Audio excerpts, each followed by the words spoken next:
Think of yourself taking cover around the corner, exposing yourself only minimally and momentarily. Would you be safe? All right, y'all, welcome back to Combat Arms channel.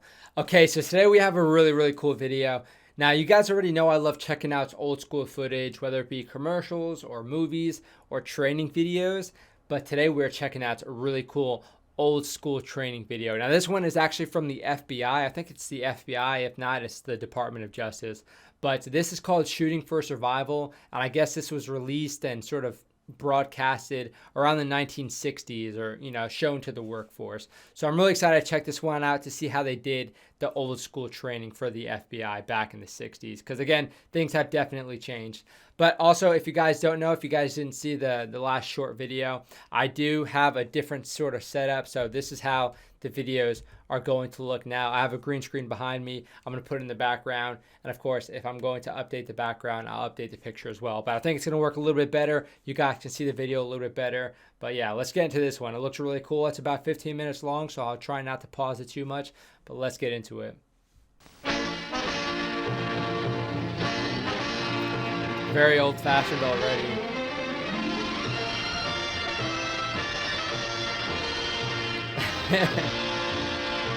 Man, I love it. It's so cool.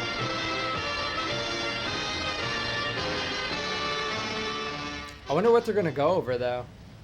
Shooting for survival. Oh, okay, here we go. We have an example.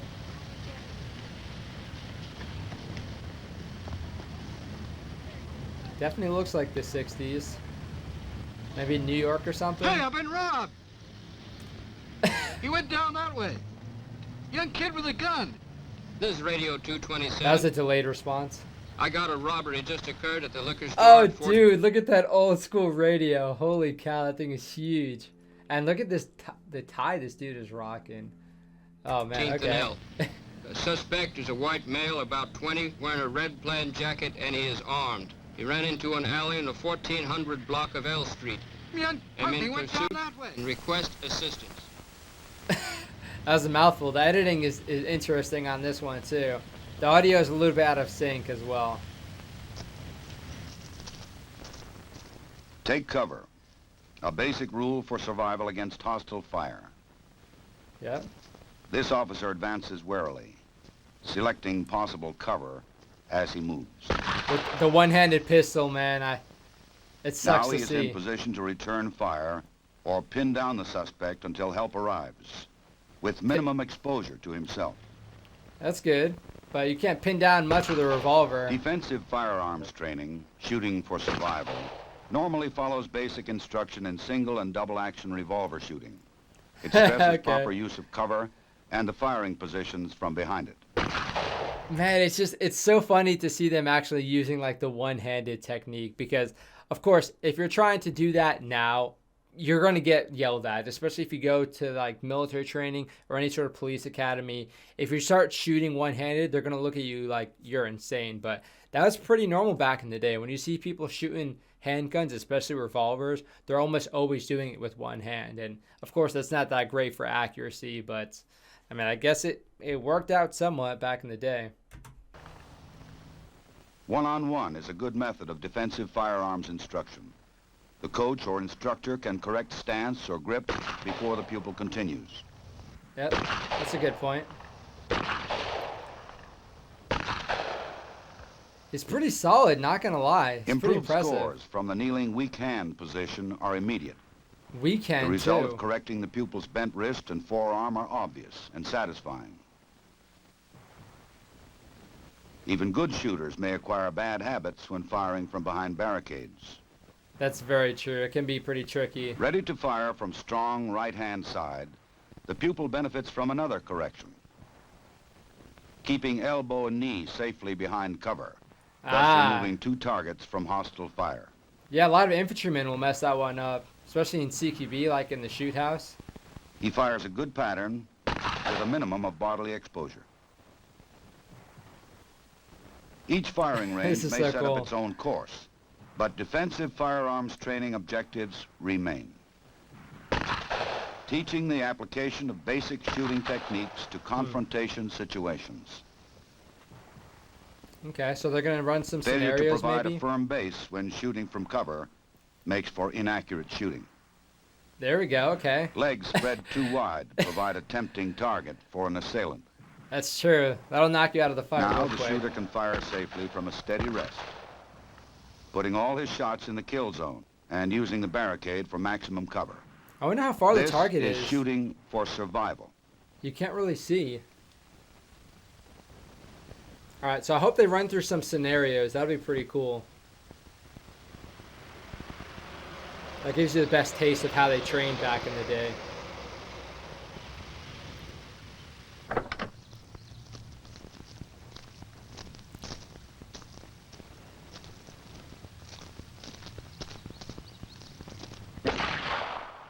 Oh, snap. Yeah, okay, here we go. This game warden owes his survival to knowing how ricochet shots may behave. Oh, okay. The bouncing bullets that can kill a man even when he believes himself safe under cover. Wait, someone Behind actually this trying to car. shoot at him? Or this one. You're gonna shoot at a game warden? Come on now. Good grief. In this demonstration, the instructor aims at a clay pigeon well in front of the car. The rifled shotgun slug does not leave the roadway like a rubber ball at the same angle that it hit. It has ricocheted almost parallel to the ground to pierce Yeah. the target under and behind the car. Slugs are dangerous, yeah. They'll definitely Safety ricochet. lies only in putting a solid object like the wheel or engine of the car between you and your assailant. Wow, okay.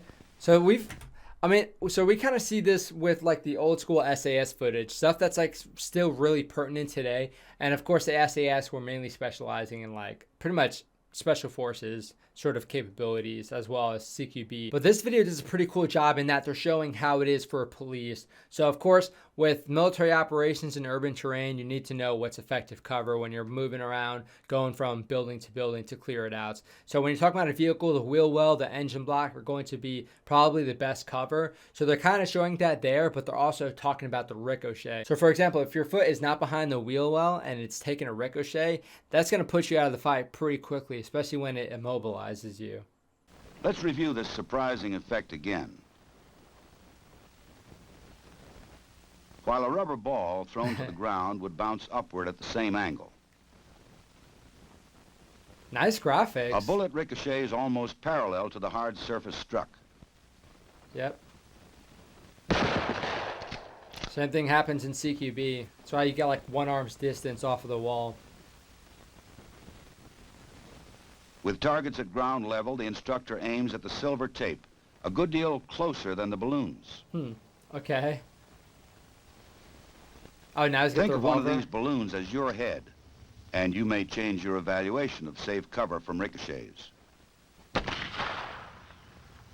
Yep, that won't feel too good. Wow, he's actually holding that super steady. That was really cool. The same principle And maintains impressive. when a bullet ricochets from a hard vertical surface. The instructor has placed aiming points some distance from the balloon targets. This is awesome. This would be great to teach like infantrymen going through the shoot house, honestly.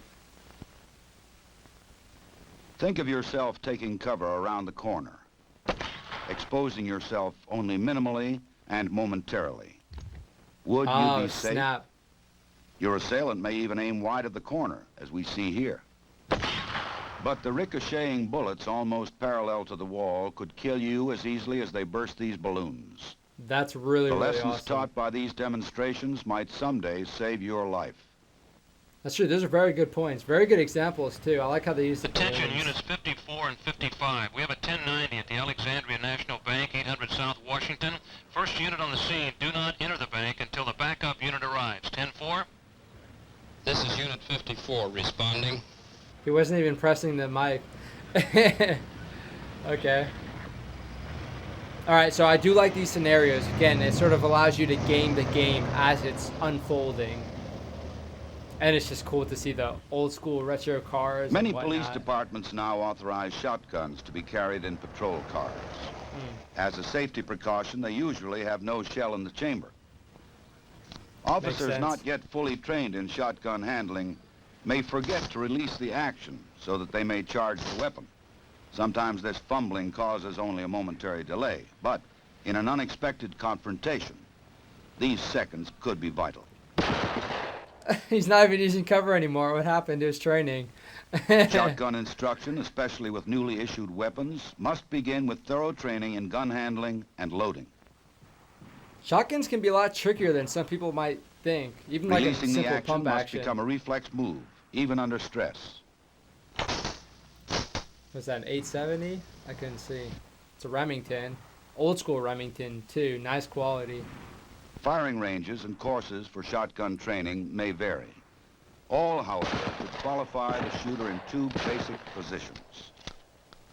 Offhand aimed fire is best suited to longer ranges.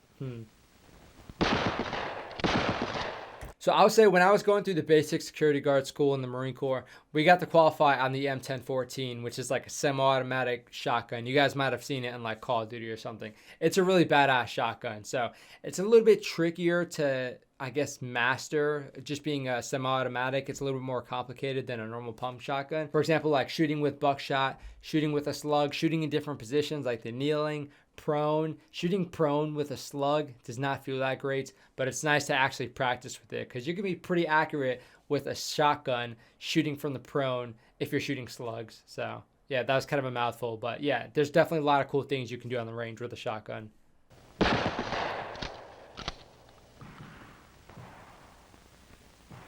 Hip firing is used at close range, where most confrontations do occur.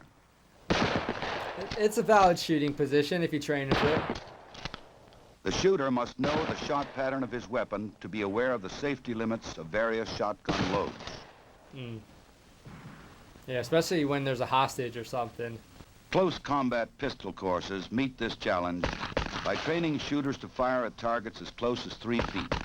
Yes, this is exactly what we did They as will, well. however, include firing positions used for fast, accurate shooting at slightly longer ranges, from 7 to 15 yards. Yep. The point that's a good shoulder distance. position fired from a crouch uses the arm as a pointer, with the front sight as the tip. It should form a straight line from shoulder to front sight without bending elbow or wrist, which would deflect the shot. So for the most part, that's still pretty accurate as far as trying to keep your arm aligned with the gun. That's mainly for like recoil management and also quicker target acquisition. You'll sort of get into a flow, but yeah, generally you're going to want to use 2 hands when you're talking about anything with a pistol. But they're talking about training from 7 yards to 15 yards, and that's a really good distance because generally speaking, those violent confrontations are going to happen at a really close range. So you'll have very small amount of time to actually react to things. And although you'd think accuracy doesn't really come into play when you're like 7 yards away, you can miss a lot. You'll hear cops shooting like 2 or 3 magazines on a person at like 7 yards, and they're only hit them like maybe like 4 or 5 times. So it's still pretty pertinent, most of this stuff, which is kind of cool to see. It holds up really well. Oh, that's a really low squat. That looks uncomfortable. At somewhat closer ranges, the shooter may take the natural point. This does not use the front sight, but points the weapon like a finger. Yep, point shooting. Yeah, that's still valid today. You can kind of do the same with the rifle. Just use your thumb.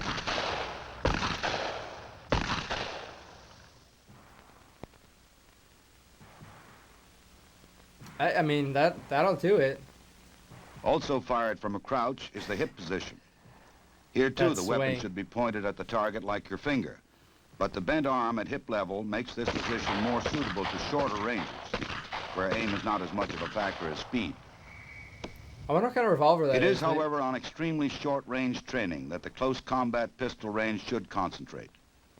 2 ready gun pretty low positions should recoil. be taught. The first has the elbow resting on the hip, the weapon extended for fast pivot if necessary.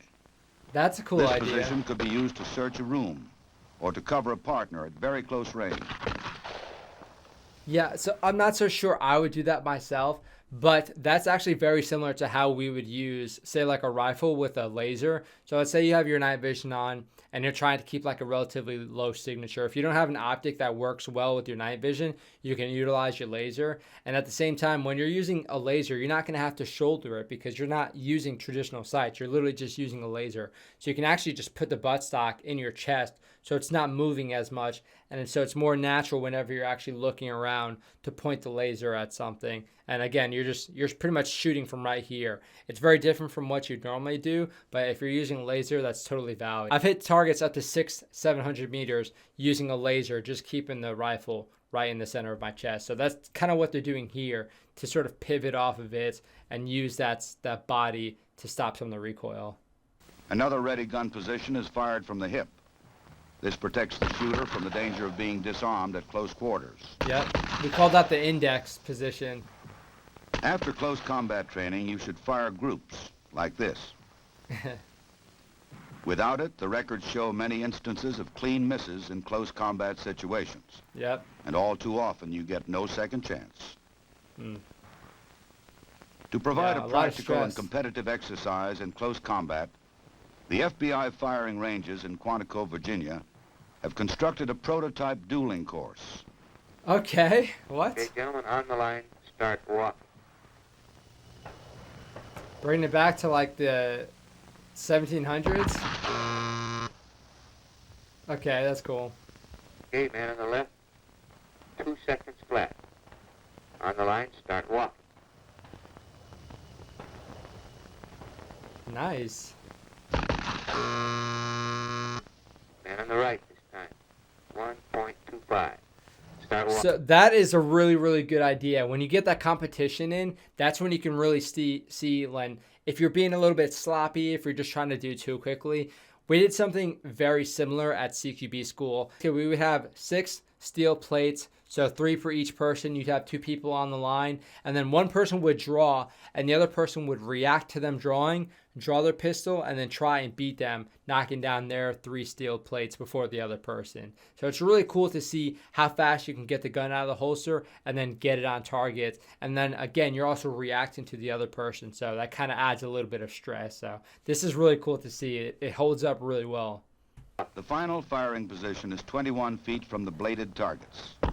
The dueling course is a useful training tool to simulate the fast reactions and proper shooting techniques you will need in a close combat situation. That's really cool. Effective use of cover may someday save your life on the street.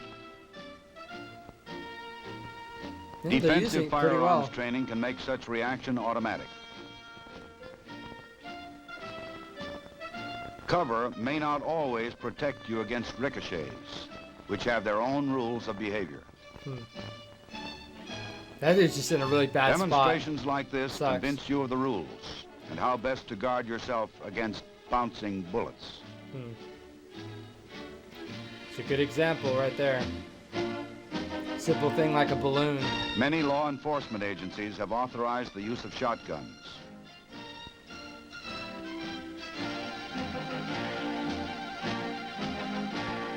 Defensive firearms training should start with thorough shotgun familiarization and range shooting. Knock out the basics.